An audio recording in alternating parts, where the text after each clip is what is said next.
I think that there are real football fans out there that week one are going to turn it on and see the kickoff and go, what the is this? And we have a representation, sort of animated style, to give you an idea what this is. It's essentially a line of scrimmage play. All right, teams still kick off from the 35. There are 10 players on each team. I should say 10 players from the kicking team start at the opponent's 40. At least 9 players on the receiving team have to set up in the zone between the 30 and the 35. Then when the ball is touched or hits the ground in the end zone or the landing zone, the area between the receiving team's goal line and the 20, that's when things go. Touchback brings that out to the 30. Touchbacks that roll into the end zone are at the 20. I know that that's a lot to digest, and I don't want to add too much to it to screw it up, but the difference between starting at the 20 and the 30 in terms of how much you'd score, it increases fairly significantly. And again, I don't want to bog down the numbers, but it's about a 7% increase in terms of how often you score, so you understand why teams might contemplate this. But there's so much strategy, Ryan, to figure out about how you want to kick it and how you want to return it. What's your sense of what teams are going to do here? It's absolutely changed the way you prepare for this in the preseason and also during the week. This is now just another offensive play. But when you are kicking the football, you can plan to, whether it's a squib or you're going to pooch it and hope that it rolls into the end zone to try to gain an advantage. And now offensively, or if you're the receiving teams, you're setting up plays like you're talking about the run game offensively, whether it's traps, cutback, misdirection, power. You can do all of these different things. And so where it's going to look extremely different to the fan, it's also going to be worked on and prepared for extremely different when we're talking about these teams. I've been in camps, and to listen to the special teams coach have to sort of coach the different things we normally hear on the offensive line or the defensive line from the guys who are stacked on the line of scrimmage there. It's very difficult to think that this is where football now is, but it's to try to change what we saw, which was touchback after touchback after touchback. Man, I could not be more excited about this. If you, I think the return rate last year was 19%. It used to be, before all these rules were put in place to make the play safer, it used to be somewhere around 50%. So people want to see kickoff returns. There's a guy going to the Hall of Fame this year, Devin Hester, who is going in for that exact reason. Because he was the best. And this play has been made obsolete in the past few years. It became basically a mindless exercise. It was a ceremony. Oh, here's the opening kickoff ceremony, rundown, 60 yards for no reason. Commercial. And now all of a sudden it's going to mean something. The game is better when special teams play a factor, when it makes a difference. And all those guys that put in that hard work get to go out there and actually execute something. Who's going to be on the field, though? I mean, this is like special teamers. You're going to have your O-line, your D-line. You're going to have real position players out there, aren't you? That's a lot of space for a big guy to be. I mean, there's still a 30-yard window, but they might. I mean, typically on the kickoff, they used to be O-linemen on the wedge because they were closer to the returner. You didn't have to operate in as much space, but I still think it's probably going to be mostly linebackers and your big skill type guys. But, I mean, they might find a way to use one, especially on a trap block or something like that. That could get dangerous. I think from a defensive standpoint, man, it's going to be a bit different than your conventional guys because shedding blocks become the premium now, right? And look, I'm going to say it. It puts the defense at a disadvantage. The space used to create non-contact and speed. Everybody wanted to be on kickoff. Yeah, so now up front, for real, now up front, you hand fighting. You got to shed blocks immediately. I'm not talking about getting a running start and trying to disengage with a guy, but it's happening. It's a line of scrimmage play. It is. Outside of that. I just wonder, looking at all the numbers, and every team's got analytics people, you look at it and say, just let them start at the 30 because they're okay. If we can squib it and roll it through, then we get it at the 20. But if it goes out of bounds, that's the 40-yard line. If it lands short of the target zone, the 20, the landing zone, I should say, comes out to the 40. I figure that's way too much risk.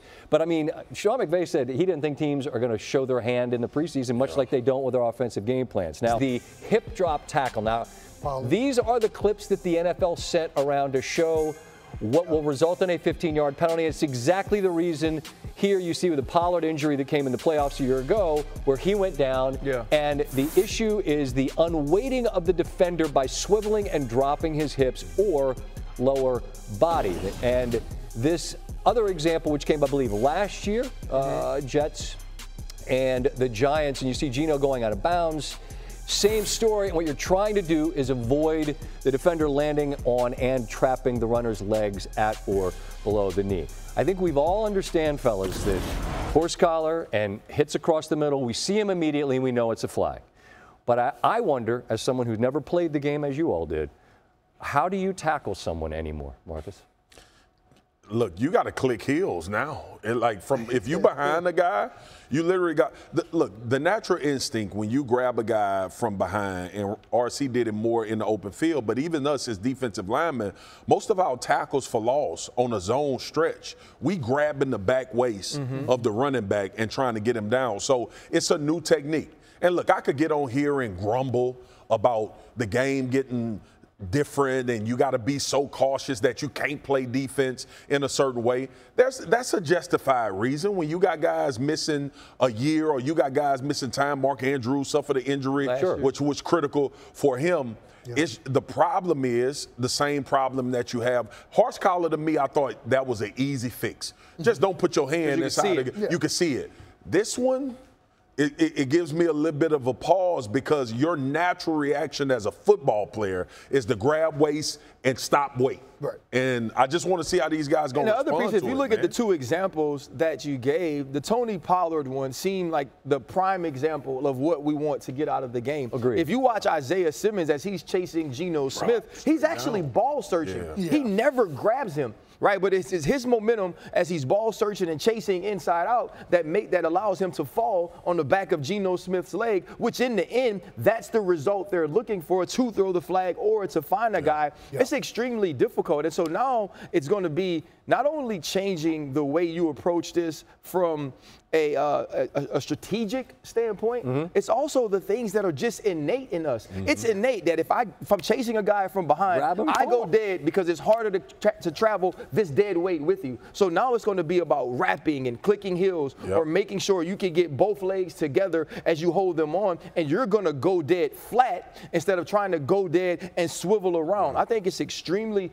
difficult to police early or to officiate early, and it's also going to take a ton of adjustment by defensive players. And I've heard that the goal is not to do too much officiating of this early. What I've heard from officials around the league and stuff is that the goal is to administer this disciplinary behind the scenes. So through the fine system, they're going to take their time to look at replays and make correct judgments based off of that. I think unless it's something really egregious, they're going to try and keep it out. Yeah. But that works. Did you ever deal with anything like that, though, just coming outside of the game? Yeah, so, I mean, for the past few years, they've been trying to eliminate offensive linemen leading with their heads on any type of block, right? But especially when you're pulling or out in space. And I've been fined multiple times for that, but I've never been called in a game. Yeah. And I think that's another example where that's a really hard thing to officiate in real time.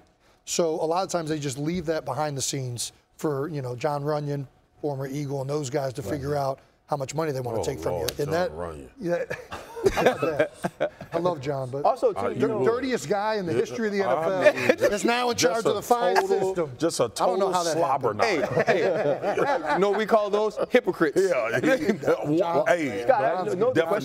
question would be, though, is when it gets to that fine appeal or that fine system, are you actually coaching me through why you think it's illegal? Right. That would have to be the important piece of that. I think there's a lot that's important to it. I just think that both the kickoff and the hip drop are things that are going to sneak up on fans. And look, someone is going to tackle someone. They're going to go dead. It's going to be 15 yards. It's going to impact the game in a massive way. And then all day long on Monday on our network and every other network, people are going to be freaking out and saying, how the hell are you supposed to tackle? Absolutely. And it's going to lead to controversial situations because of the subjectiveness of it. Hopefully this thing doesn't cost a game, so we don't have to deal with that. But I think the other thing to keep in mind, I think I'm very hesitant to see how this happens, but all of these rule changes that have been happening in the NFL, I think have largely been successful. The targeting things have made a drastic reduction in concussions and receivers going across the middle when you played or before that. I used to love watching the highlights, but man, these guys, this did some damage, and that has worked. And initially when that happened, I'm like, when this guy's going across the middle and ducking, how is a defender supposed to react in real time? Eventually people adjust. It's just going to take some time.